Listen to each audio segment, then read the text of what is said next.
지금부터 2024년을 보내고 또 2025년을 맞이하는 송구영신 예배를 우리 하나님께 올려드리겠습니다. 함께 일어나십시오.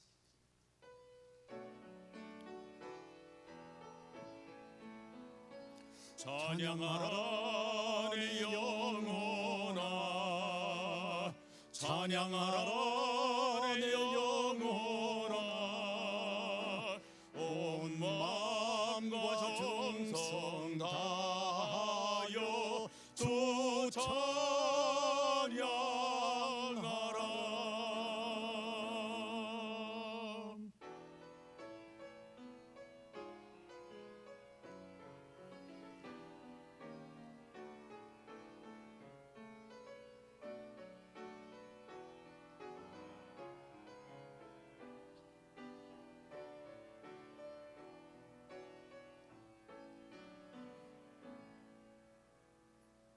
우리 하나님의 크고 놀라운 은혜를 감사드립니다. 다사다난했던 이 한 해가 저물기까지 부족하고 연약한 저희들과 함께하여 주셨던 것을 감사를 드립니다. 다시 새로이 맞이하는 이 새해에 주님의 은혜 가운데 또한 시작이 필요합니다. 주의 백성들 여기 모여서 은혜를 감사하며 은혜를 사모하며 시작하는 이 복된 시간에 주님이 영광을 받으시기를 원하옵고 예수 그리스도의 이름으로 기원하옵나이다. 아멘.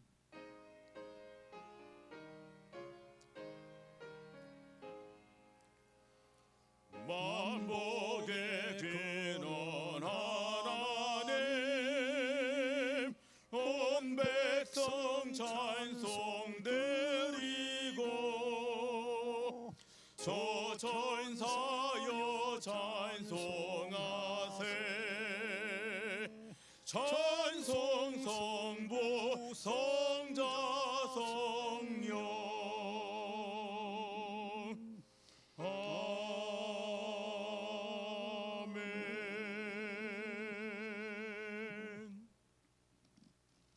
전능하사 천지를 만드신 하나님 아버지를 내가 믿사오며 그 외아들 우리 주 예수 그리스도를 믿사오니 이는 성령으로 잉태하사 동정녀 마리아에게 나시고 본디오 빌라도에게 고난을 받으사 십자가에 못 박혀 죽으시고 장사한 지 사흘 만에 죽은 자 가운데서 다시 살아나시며 하늘에 오르사 전능하신 하나님 우편에 앉아 계시다가 저리로서 산 자와 죽은 자를 심판하러 오시리라.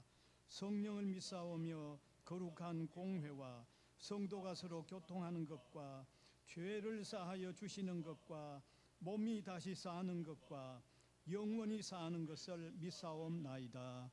아멘. 앉으셔서 교동문.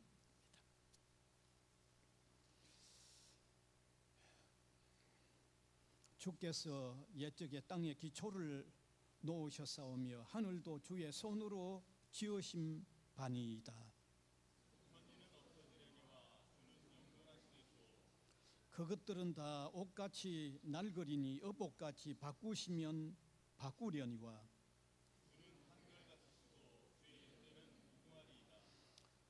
너희는 이전 일을 기억하지 말며 옛날 일을 생각하지 말라.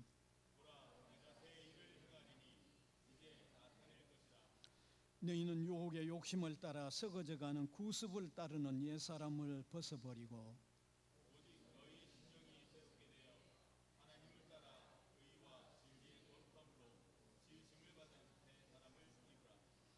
그런즉 누구든지 그리스도 안에 있으면 새로운 피조물이라. 새 계명을 너희에게 주노니 서로 사랑하라.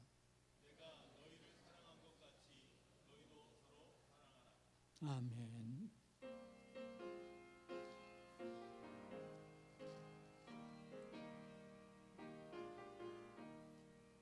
지금까지 인해 온 것 주의 크신 은혜라 한이 없는 주의 사랑 어찌 이루 말하랴 자나깨나 주의 손이 항상 살펴주시고 모든 애를 주 안에서 형통하게 하시네 몸도 맘도 연약하나 새 힘받아 살았네 물 붓듯이 부으시는 주의 은혜 족하다 사랑 없는 거리에나 험한 산길에 맬 때 주의 손을 굳게 잡고 찬송하며 가리라 주님 다시 배울 날이 날로 다가와 무거운 짐 주께 맡겨 벗을 날도 멀잖네 나를 위해 예비하신 고향 집에 돌아가 아버지의 품 안에서 영원토록 살리라 3절 한 번 더 합니다. 주님 다시 배울 날이 날로 다가와 무거운 짐 주께 맡겨 벗을 날도 멀잖네 나를 위해 예비하신 고향 집에 돌아가 아버지의 품 안에서 영원토록 살리라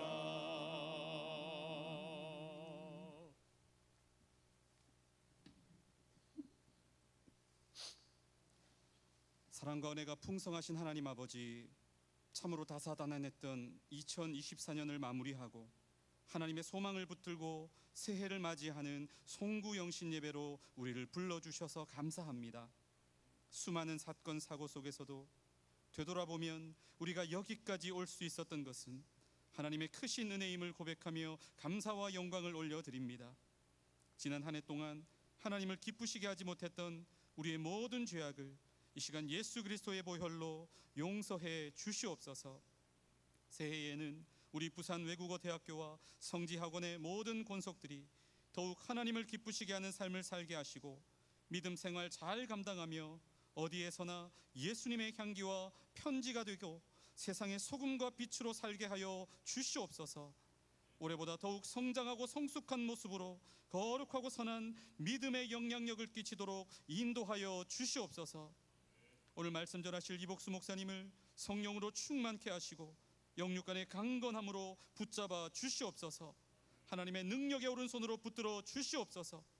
목사님의 입술을 통하여 하나님의 진리가 가감없이 선포되게 하시고 듣는 모든 이들이 말씀을 통해 새로운 소망과 힘을 얻고 한 해를 잘 마무리하며 새해를 믿음으로 시작하는 결단의 시간이 되게 하여 주시옵소서. 하나님 아버지, 지난 한 해 동안 수고하며 헌신했던 성도님들 한 분 한 분을 기억하여 주옵소서. 그들의 수고와 땀이 결코 헛되지 않게 하시고 새로운 한 해에도 주님께서 주시는 힘과 지혜로 믿음의 길을 기쁨으로 걸어가게 하여 주시옵소서. 삶의 여러 어려움 가운데서도 주님만 의지하며 승리하게 해 주시옵소서. 주님, 특별히 기도드립니다. 무한공항 사고로 사랑하는 가족을 잃고 깊은 슬픔 가운데 있는 유족들을 긍휼히 여겨주시고 친히 위로하여 주시옵소서. 한 분 한 분 하나님의 손길로 어루만져 주시고 하나님의 특별한 위로와 은혜로 함께하여 주시옵소서. 이 나라의 주인 되신 주님, 어지러운 대한민국을 위해 기도합니다. 하나님의 공의가 강물처럼 흘러가게 하시고 성경적 가치관 위에 이 나라가 든든히 세워지게 해 주시옵소서. 모든 위정자들에게 하나님을 경외하는 마음과 지혜를 주시고 국민 모두가 서로를 존중하며 화합하는 복된 이 나라 되게 하여 주시옵소서.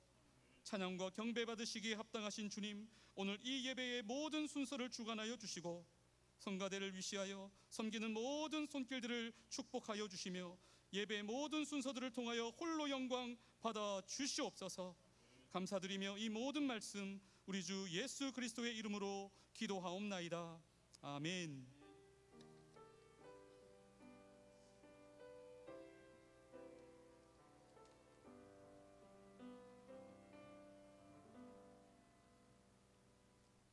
하나님의 말씀은 마가복음 13장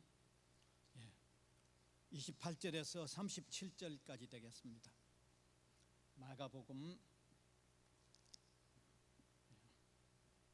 제가 한 절, 우리 회중이 한 절 교독해서 읽어 내려가겠습니다.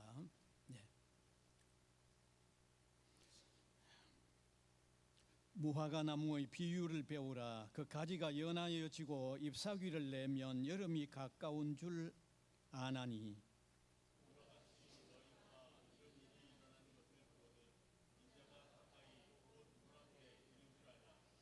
내가 진실로 너희에게 말하노니 이 세대가 지나가기 전에 이 일이 다 일어나리라.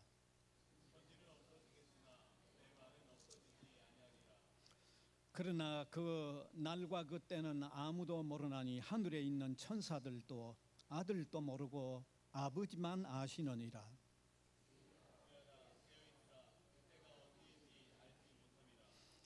가령 사람이 집을 떠나 타국으로 갈 때에 그 종들에게 권한을 주어 각각 사물을 맡기며 문지기에게 깨어 있으라 명함과 같으니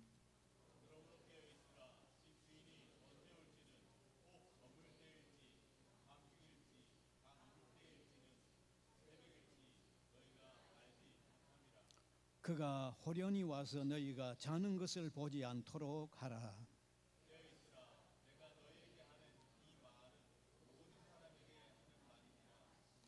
아멘. 예수 사랑 중창단 특송 있습니다.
한 해를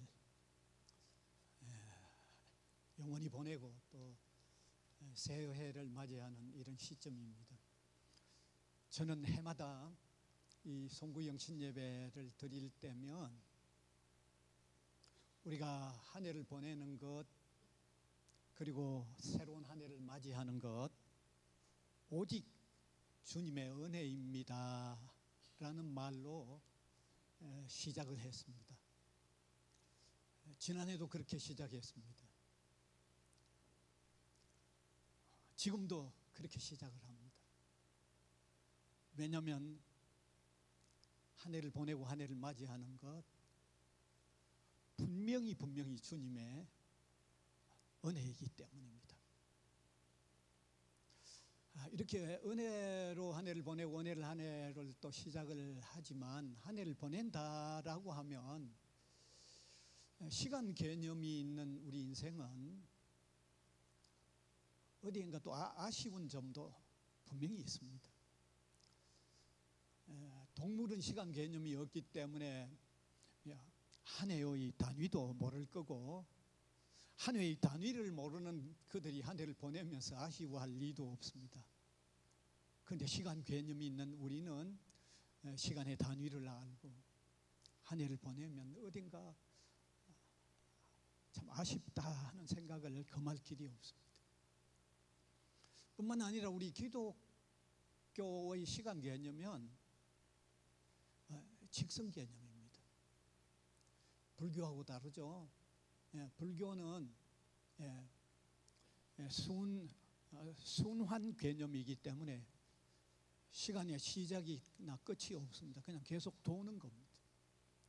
그러니까 그들은 유네스를 주장하는 것도 시간 개념의 순환 개념하고 같이 연결이 되어 있는 겁니다. 그런데 우리 기독교는 시간 개념이 직성이거든요. 시작했다가 끝이 있는 직성 개념입니다. 그러니까 어떻게 보면 더 아쉽죠. 이렇게 직선적인 시간 개념에 의하면 우리가 한 해를 보내고 한 해를 맞이한다는 말은 다르게 말하면 한 해를 단축한다는 말하고 같습니다. 한 해 단축입니다, 결국은. 그럼 어떤 의미에서의 단축이냐? 두 가지 의미에서의 단축입니다. 하나는 역사의 종말에 대한 개념과 관련해서 한 해가 단축되는 거고, 그 다음에 두 번째는 우리 개인의 한 생에 주어진 한 연한에 대한 한 해의 단축입니다. 그러니까 두 가지 의미의 단축을 우리는 맞이하는 거죠. 그래서 오늘 이 시간에 이 두 가지 개념의 단축을 한번 생각해 보면서 맞이하는 해는 우리가 어떤 자세로 살아야 하겠는가 하는 이런 내용의 말씀을 함께 나누기를 원합니다. 첫 번째, 우리가 한 해의 단축이라고 할 때는 역사적 종말에 대한 한 해의 단축입니다. 세상은요, 언젠가는 끝이 나는 마지막이 있습니다. 그게 역사적 종말이죠. 그런데 우리가 한 해를 산다는 말은 그 역사적 종말의 한 해를 결국 단축하는 겁니다. 오늘 읽은 이 성경 본문에 마가복음 13장 28절에서 37절입니까? 여기 이 내용도 무슨 내용인가 하면 예수님께서 재림해 오신다는 것을 말씀하고 있는 겁니다.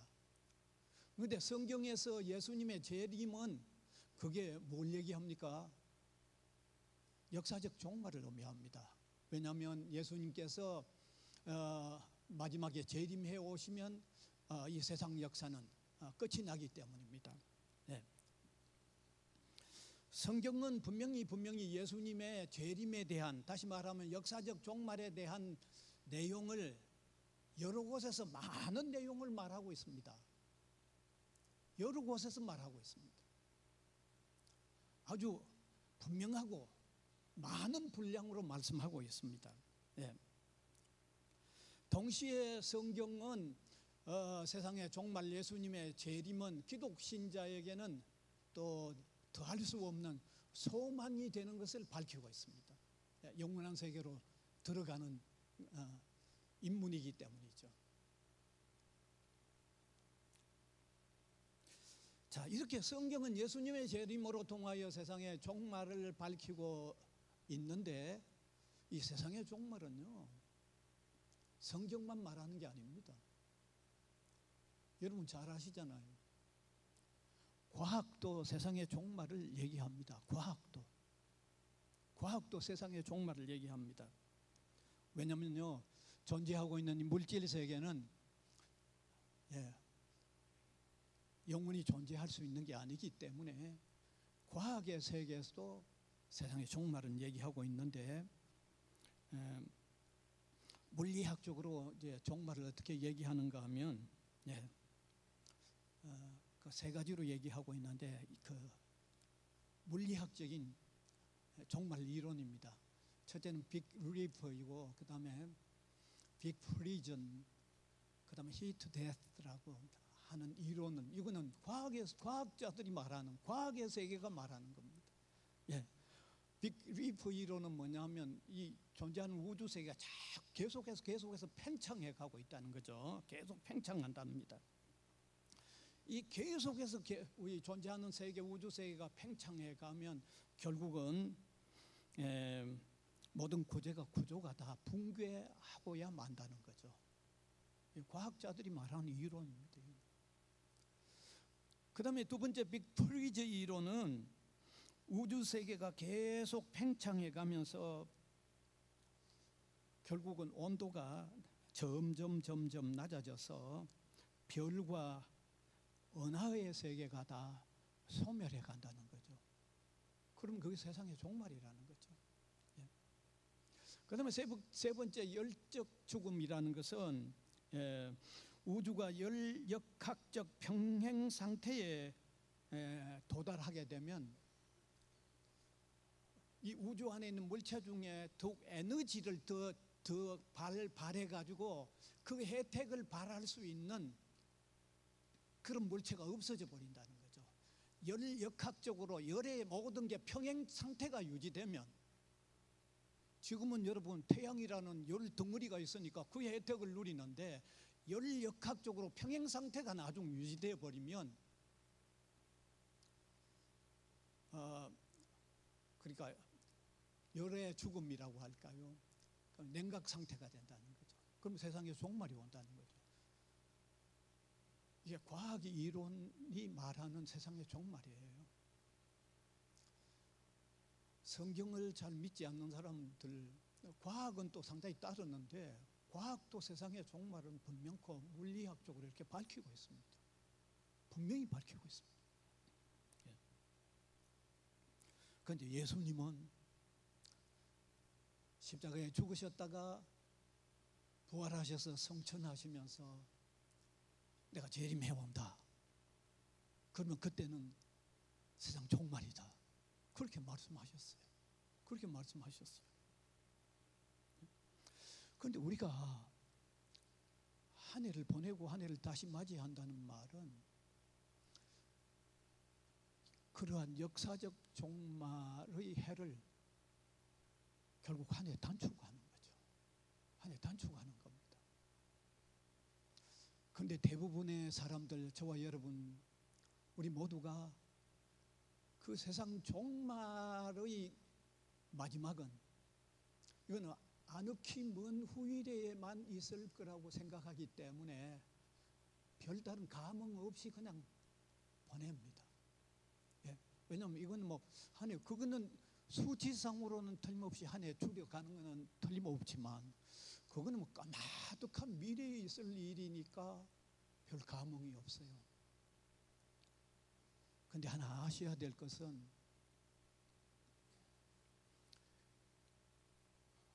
그게 그냥 까마득한 미래에만 있다고 보장되는 게 아니라는 겁니다. 그게 그냥 막 엄청난 미래에 그때 있다고 보장할 일이 아니라는 거예요. 그건 우리 아무도 몰라요.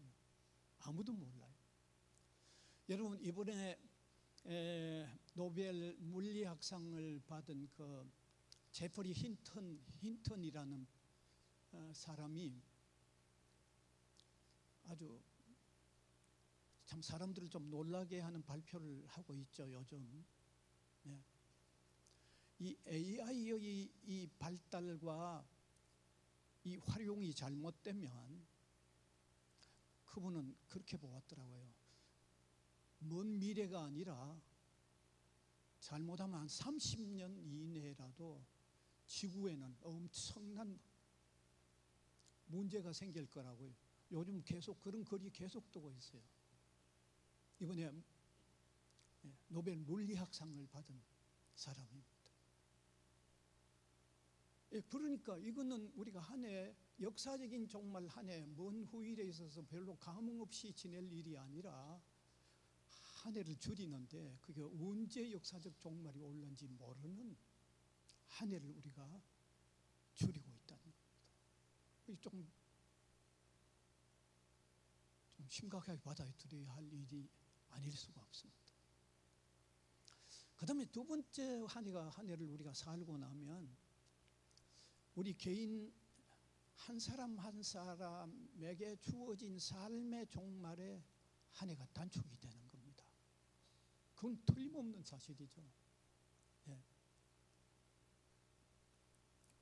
여러분, 하나님은 땅 위에 사는 우리 각 사람에게 살아야 할 연한을 주셨습니다. 살아야 할 연한을 주셨어요.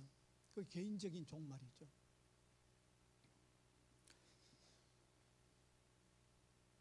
그런데 이 사실은 너무너무 분명하기 때문에 반드시 모든 사람은 개인적인 종말을 맞으면서 세상을 떠나는 겁니다. 이건 너무너무 분명합니다. 이건 모든 사람에게 다 동일하고 예외가 없이 너무 분명한 일입니다. 이게 어느 정도 분명한가 하면요, 지난날 사람, 오늘을 사는 사람이 땅 위에 한 사람도 없습니다. 그만큼 분명합니다. 그렇잖아요.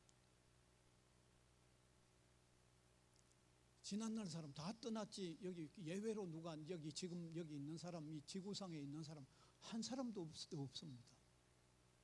그만큼 분명합니다. 그리고 지금도 엄연히 우리의 눈앞에서 엄연히 한 사람씩 한 사람씩 엄연히 그냥 떠나고 있습니다. 그만큼 분명합니다.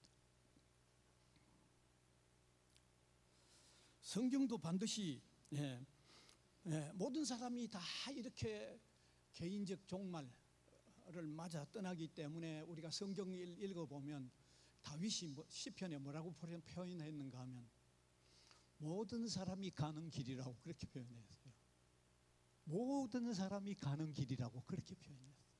참 어떻게 그렇게 참 너무 정확하게 표현한 것 같아요. 네. 성경도 분명히 우리에게 말씀하고 있습니다. 인간은 정해진 연한을 산다고 말씀하고 있죠. 시편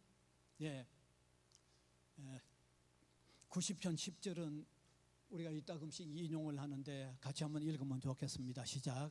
우리의 연수가 70이요 강건하면 80이라도 그 연수의 자랑은 수고와 슬픔뿐이요 신속히 가니 우리가 날아가나이다. 이렇게 말하고 있죠. 예. 너무 정확한 말씀이죠. 사실 우리가 구약 성경을 읽어보면 이보다는 수명이 길었던 때도 있습니다. 900살 이상을 살았던 때도 분명히 있거든요. 성경 전반부에 보면 나옵니다. 그런데 점점 줄어들어서 70 혹은 80이라고 표현하고 있죠. 제가 우연히 어떤 자료를 하나 보니까 구약 성경에 막 900 살고 뭐 그때 말고 한 중세기라고 할까요? 1500년대. 네. 서기 1400, 1500년대에 가장 오래 살았던 사람이 152세를 살았더라고요. 영국 사람인데 토마스 파라는 사람이에요. 토마스 파.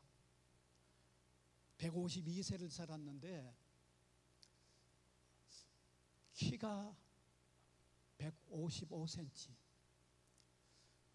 몸무게가 53kg예요. 상당히 왜소한 사람이 좀 오래 사는가 모르겠어요.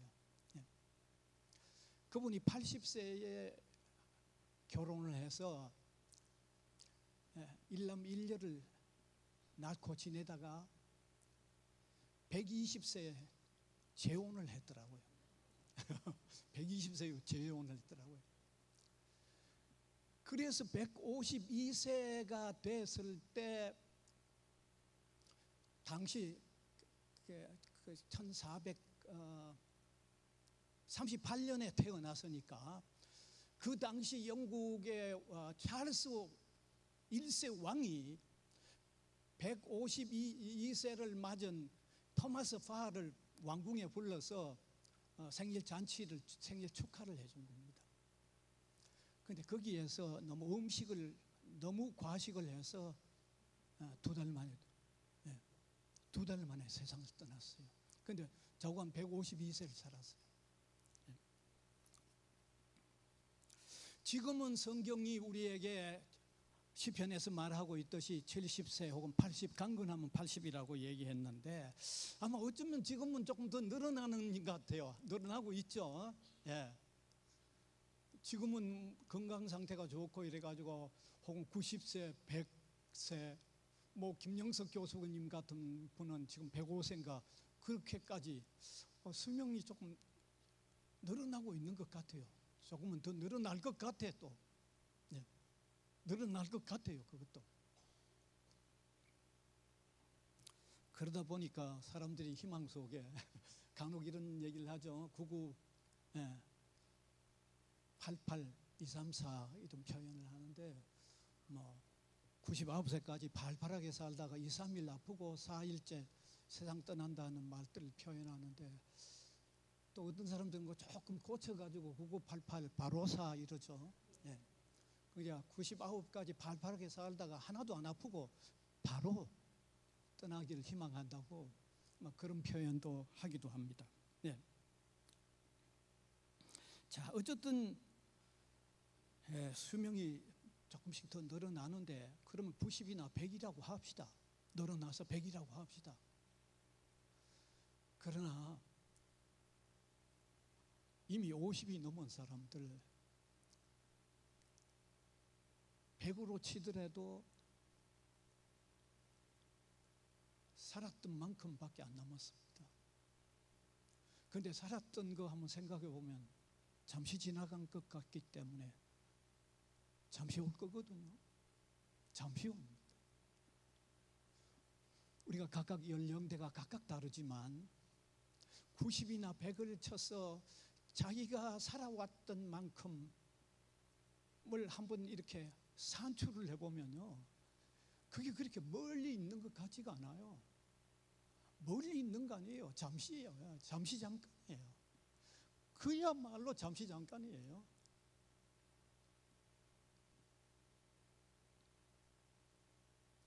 그나마 그 90이나 100도 모두 다 확보되어 있는 거 아닙니다. 그 희망사항입니다. 오직 희망일 뿐입니다. 아무도 모릅니다. 아무도 모릅니다. 그렇죠? 간혹 어떤 분 보면요, 신자들 중에 세상 떠나는 당일 내 오늘 갈 거다라고 밝히는 분이 간혹 있다고 그래요. 그런데 평소에 살아오면서 밝히는 분은 아무도 없습니다. 당일날 혹 밝히는 분은 있는데 평소에 밝히는 사람은 아무도 없습니다. 예. 그러니까 누군가가 이런 말을 했습니다. 우리가 80 혹은 90, 100을 기대한다고 하더라도 결국은 살아가는 게 아니고 죽어간다고 표현하는 게 맞는 게 아닌가. 좀 절망적으로 표현한 건데 어떻게 보면 정해져서 단축시켜 나가는 거니까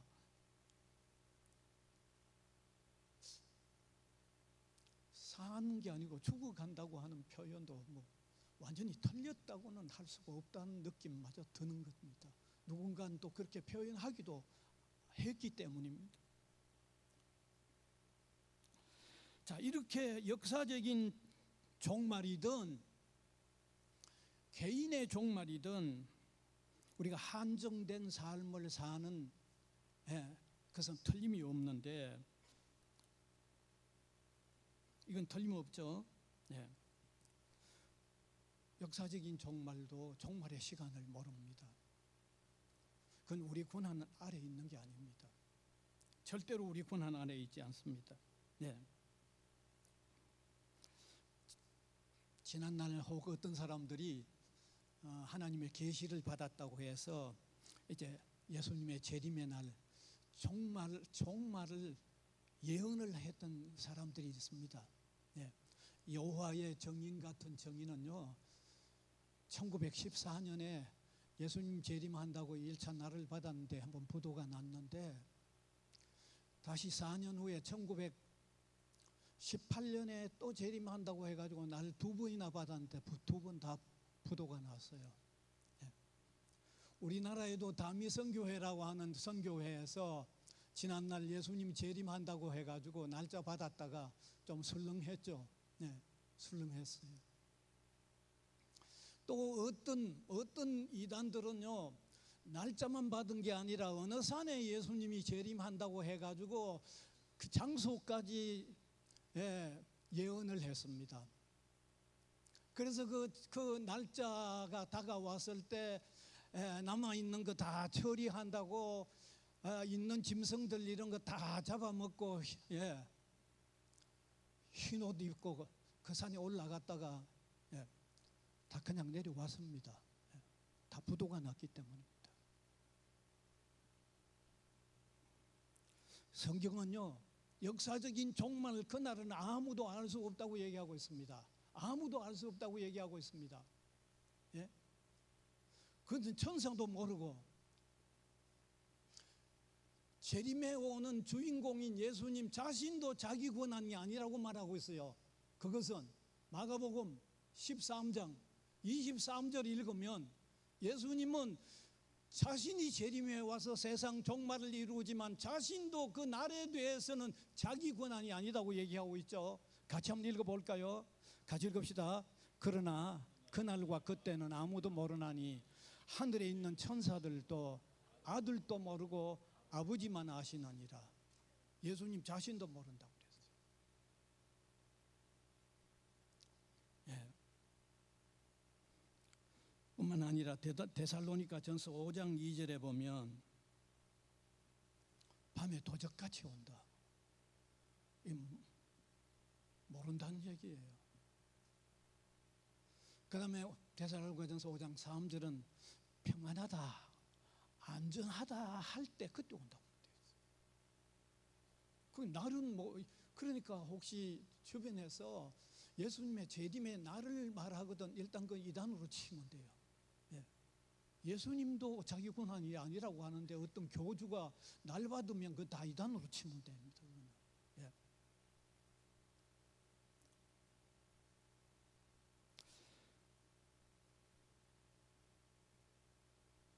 자, 그러면 역사적이든 개인의 종말이든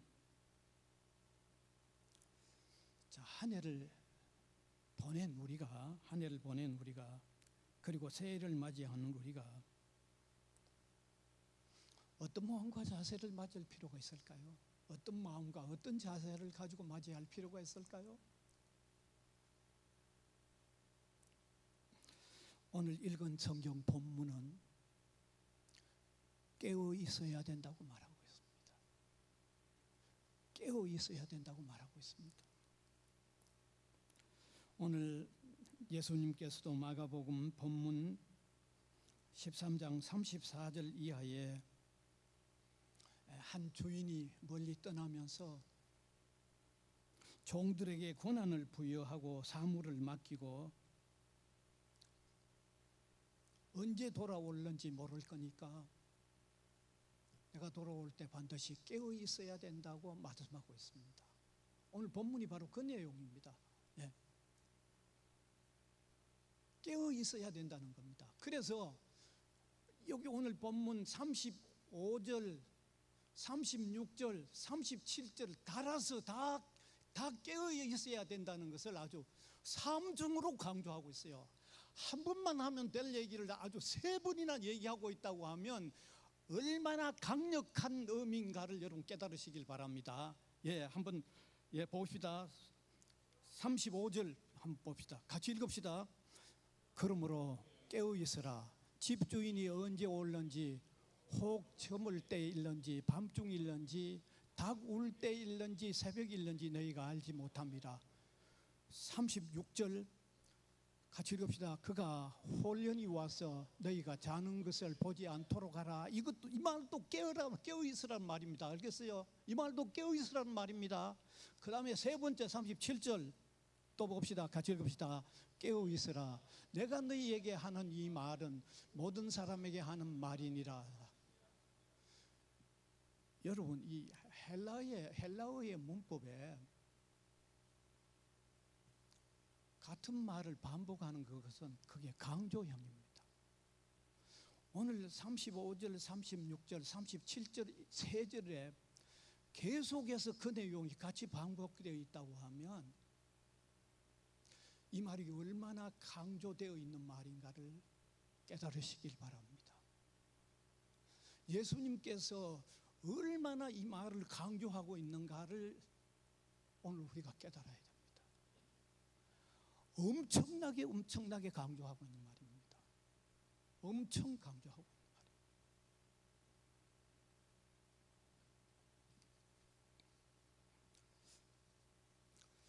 이 말씀은 항상 종말론적인 자세로 최선을 다하는 삶을 살아야 된다는 그 말입니다. 늘 종말론적 자세로 살아야 된다는 말입니다. 언제 주님이 오시고 언제 내게 죽음이 온다고 해도 주님께서 내게 주신 사명을 언제든지 감당하고 있는 복된 신자의 삶을 살아야 된다는 그 말입니다. 언제든지 방심하지 말고 살아야 된다는 말입니다. 자, 그러면 깨어있는 삶을 어떻게 사는 게 깨어있는 삶인가? 우리가 생각하면 잠만 안 자고 그냥 눈만 뜨고 있으면 깨어있는 삶으로 생각하기 쉽지만은 그런 의미보다도 더 깊은 의미가 있습니다. 그러면 어떻게 하는 게 깨어있는 삶인지 오늘 두 가지로 한번 밝혀드리겠습니다. 첫째는 깨어있는 삶은요, 죽었다가 다시 살아난 상태의 삶을 살라는 그런 의미입니다. 여기 깨어있으라 하는 말에 헬라의 원어, 그 어근을 살펴보면, 그 말의 뿌리를 살펴보면요, 그게 다른데 어떻게 쓰여졌는가 보면, 깨어있으라는 이 말의 어근이 다른데 어떻게 쓰여졌는가를 보면 그 뜻이 더 분명해지거든요. 다른데 여기 깨어있으라는 이 말의 어근이 어디에 쓰여졌는가 하면 고린도전서 15장 12절과 20절 두 곳에 쓰여져 있는데, 거기 죽은 상태에서 다시 살아난 상태를 얘기할 때 깨어있으라는 말의 어근이 거기에 같이 쓰여져 있습니다.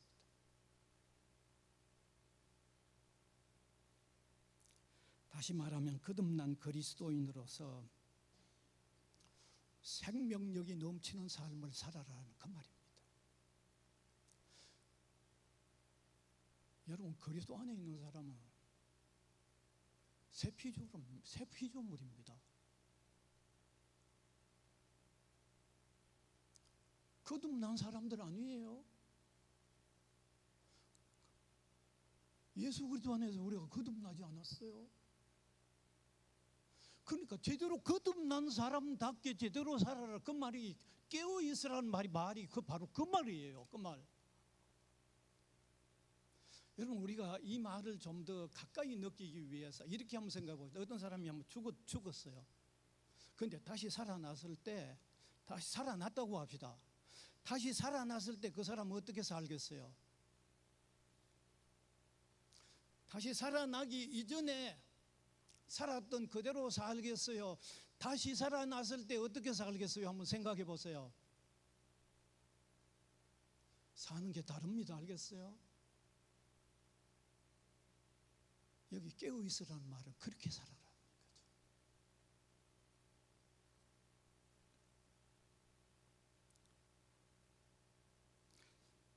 주 안에 있는 저와 여러분,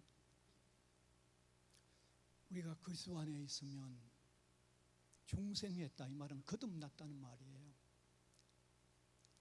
새 생명을 지니고 태어났다는 말이죠. 우리 자신이 좀 이런 점에서 자신을 좀 보았으면 좋겠어요. 이런 점에서 자신을 보아야 그리스도가 소중해져요. 그런데 내가 죽었는지 살았는지 교회는 다니는데 그게 제대로 안 깨달아지면 그리스도가 소중 안 하죠. 이해가 되십니까? 왜 소중 안 하겠어요? 예수 믿는 내나 안 믿는 내나 별 차이가 없으면 그분이 나를 거듭나게 해준 그분이 뭐 그렇게 중요하겠어요? 그렇게 중요하게 안 여겨지죠. 그러니까 그리스도 안에 거듭난 자신을 깨닫는 게 이게, 그래서 저는 기독교 강단이 제가 복음적 메시지가 전해져야 된다는 걸 제가 외치고 싶어요. 구라파 교회가 왜 이렇게 문을 닫고 있어요? 복음적 메시지가, 합리주의가 바람을 한번 불고 나니까 서구교회 문을 다 닫았어요. 여러분, 우리가 예수 믿으면 거듭난 새 생명이라는 것 깨달읍시다. 그리고 거듭난 새 생명이라는 게 진정으로 깨달아질 때 거듭난 새 생명이 사는 이 동적인 삶, 생동적인 삶, 이렇게 사는 그것이 오늘 이 깨어 있으라는 말의 의미라는 것을 좀 받아들이는 저와 여러분이 됐으면 좋겠습니다. 그래서 그렇게 깨어서 하는 삶을 사는 저와 여러분이 됐으면 참 좋겠어요. 그러면 뭐가 그렇게 세상에 뭐 다른 게 그렇게 부럽겠어요? 부러울 리가 없죠. 그 다음에 두 번째, 여기 깨어 있으라는 말에 그 원어의 어근이 다른 데 쓰여져 있는 곳 한 곳을 더 찾으면 요한복음 2장 19절이에요. 거기 한번 보면 같이 한번 읽어봅시다. 시작. 예수께서 대답하여 이르시되 너희가 이 성전을 헐라 내가 사흘 동안에 일으키리라. 여기 일으키리라는 이 말이 깨어 있으라는 말이 어근, 같은 어근에서 나온 말이에요. 따라서 깨어 있으라는 말씀은 단순히 눈 뜨고 있으라는 말이 아닙니다. 깨어 있으라는 말씀은 자신을 성도답게 세워나가는 삶을 게으름 없이 계속 지속해라는 거죠. 자신이 성도다움의 삶을 계속해서 세워나가라는 그 말입니다. 그게 깨어 있으라는 말이에요.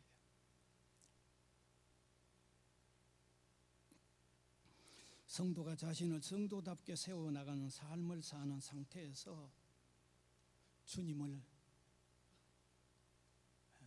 만나도록 하라는 거죠. 개인적인 종말에 이르든 역사의 종말에 이르든 성도답게 사는 상태를 계속 세워나가는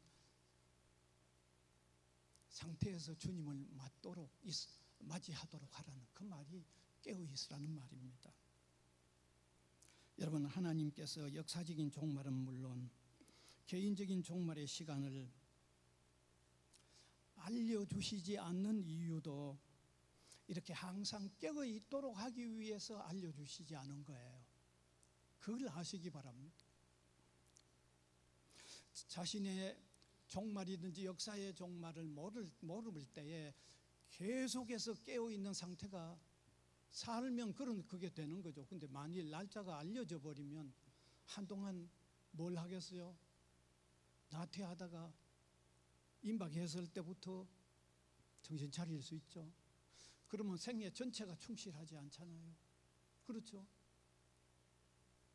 우리 성도에게 하나님께서 개인의 종말이든 역사의 종말이든 알려주시지 않는 이유는 깨어있는 상태가 삶 전체에 계속적으로 진행되어서 그 삶이 충만하고 그 삶이 가장 복되고 가장 내용 있고 가장 가치로 가득 차도록 하시기 위해서 그 날을 알려주시지 아니하고 깨어 있으라고 말씀하셨던 나는 놀라운 이유가 있는 것을 깨달으시길 바랍니다.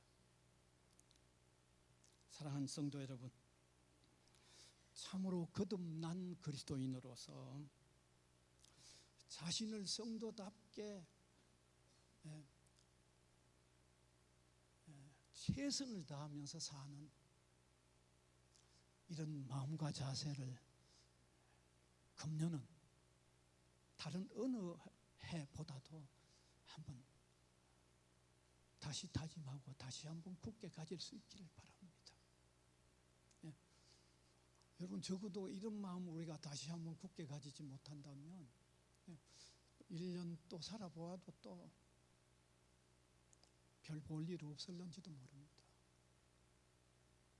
오늘 한 해를 보내면서 한 해를 맞이하는 오늘 이 시점에 한번 굳게 한번 가져볼 필요가 있다는 것을 한번 깨달았으면 좋겠습니다. 한번 이 메시지를 전하는 저도 그렇고요. 이 송군이 영신 예배에 참석한 우리 성도님들도 이 마음 한번 다짐할 수 있기를 바랍니다. 한번 따라 하시면 좋겠습니다.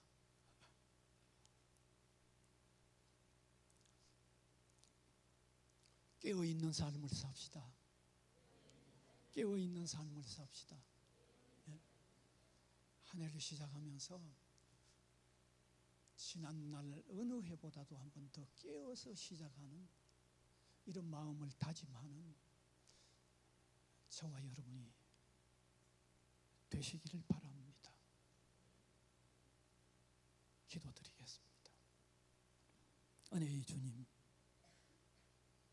한 해를 이렇게 마무리하는 것 오직 주님의 은혜입니다. 다시 시작, 이 출발점에 서게 하신 것도 오직 주님의 은혜입니다. 이 송구 영신 예배에 개인의 종말이든 역사의 종말이든 한 해를 단축했습니다. 이제 맞이하는 한 해는 오늘 하나님의 말씀으로 통하여 우리에게 주어진 내용대로 깨어서 맞이하는 저희들이 되도록 성령께서 우리 마음을 움직여 주시고 역사하여 주시기를 원하옵고 바랍니다. 아멘. 사랑하는 주님, 우리 혼자만으로는 잘 안 되는 것 압니다. 지난날 이런저런 결심들 해봤지만 잘 안 되는 건 너무너무 많이 경험했습니다. 사랑하는 주여, 우리를 불쌍히 여기사 성령으로 우리를 일깨워 주시고 성령으로 우리 마음을 다잡아 주셔서 깨어서 시작하는 시작이 되도록 은혜를 베풀어 주시기를 간절히 바라옵고 원합니다. 아멘. 은혜의 주님, 우리 교회의 성도 한 사람 한 사람이 깨어서 시작하게 하여 주시고 그래서 우리 교회가 깨어서 시작하는 시작이 되게 하여 주시고 우리 학원이 깨어서 시작하는 시작이 되도록 은혜를 도하여 주시기를 원하옵고 바랍니다. 더욱 기도하면서 깨어있게 하여 주시고 더욱 말씀 묵상하면서 깨어서 쉬 흔들리지 아니하는 저희들이 되도록 인도하여 주시기를 원하옵고 간절히 바랍니다. 특별히 지구촌 전체가 이렇게 정말 어려운 일들로 연속되고 있습니다. 하나님, 평화가 필요한 곳에 전쟁이 그치고 평화가 이루어지도록 도와주시고 갖가지 비극에 처해 있는 사람들을 하나님께서 위로하여 주시고 우리가 알 수 없는 하나님의 방법에서 하나님의 위로가 그들에게 주어지도록 인도하여 주시기를 원하옵고 바랍니다. 우리 정치계의 혼란도 하나님이 붙잡아 주시고 함께하여 주시기를 원하옵고 바랍니다. 사랑하는 성도들의 가정에 이 사상적으로 혼란한 시대를 거치며 자라나는 우리 자녀들 믿음으로 바로 자라날 수 있도록, 그래서 믿음의 가정에 아름다운 대를 이어가도록 교회의 장래에 귀한 일꾼들이 믿음으로 자라날 수 있도록 하나님이 함께하여 주시기를 원하옵고 바랍니다. 이 저녁에 머리 조아려 기도하는 우리 각각 개개인의 형편과 처지를 가장 아시는 주님께서 형편과 처지를 따라 은혜를 도하여 주시기를 간절히 원하옵고 우리 구주 예수 그리스도의 이름으로 기도하옵나이다. 아멘.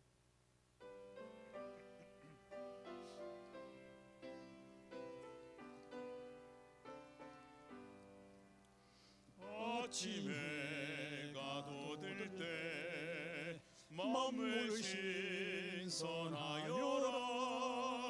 나도 세상 지낼 때 햇빛 되게 하소서. 주여 나를 도우사 세월호 송안고서.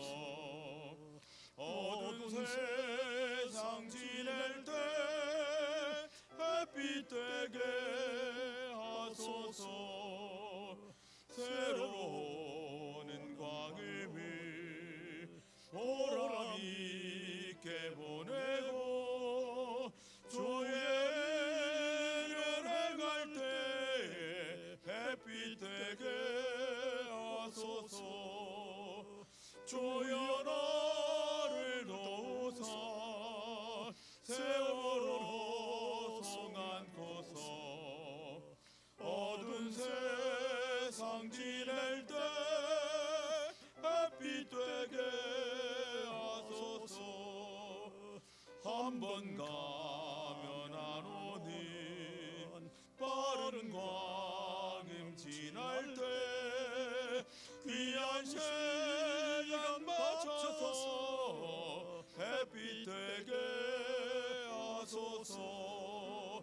주여 나를 도우사 세월호 송안고서. 어두운 세상 지낼 때 햇빛 되게 하소서. 밤낮 주를 위하여 몸과 마음을 드리고 주의 사랑 나타내 햇빛 되게 하소서. 주여 나를 도우사 세월호 송안고서. 어두운 세상 지낼 때 햇빛 되게 하소서. 후렴입니다. 주여 나를 도우사 세월호 송 안고서 어두운 세상 지날 때 햇빛 되게 하소서. 한 번 더 합니다. 주여 나를 도우사 세월호 송 안고서 어두운 세상 지낼 때 햇빛 되게 하소서. 아멘.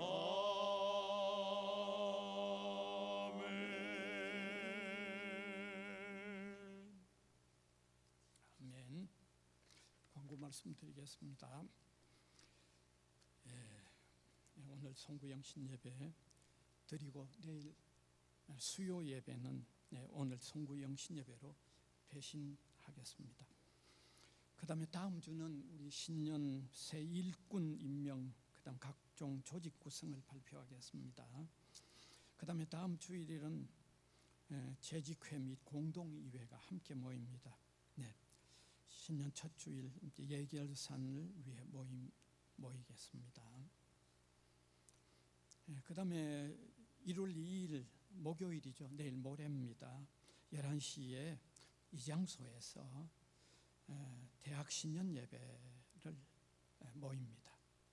강사는 초량교회 김대훈 목사님께서 오십니다. 네. 광고 이상입니다.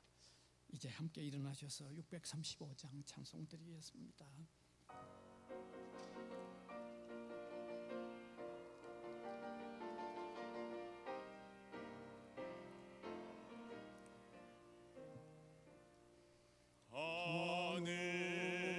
하늘에 계신 아버지 이름 거룩하사 주님 나라 임하시고 뜻이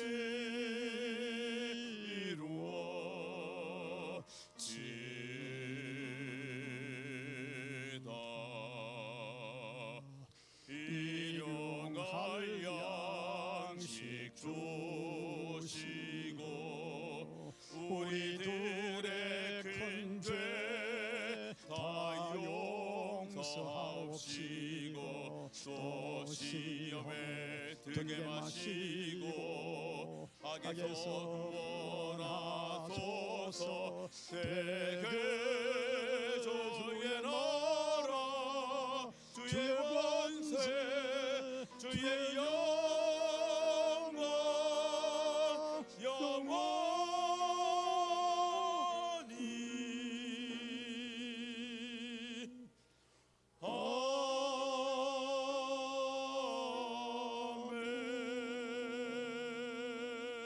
아멘.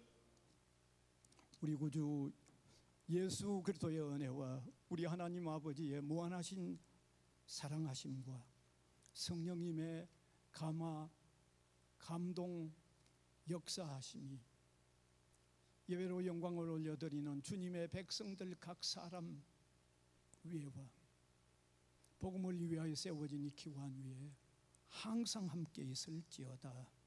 아멘.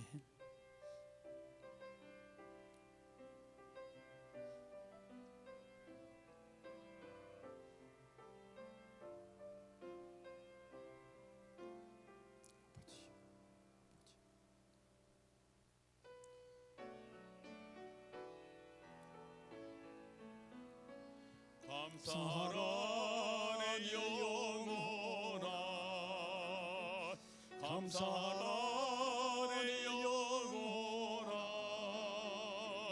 온 마음과 정성 다하여 주 감사하라.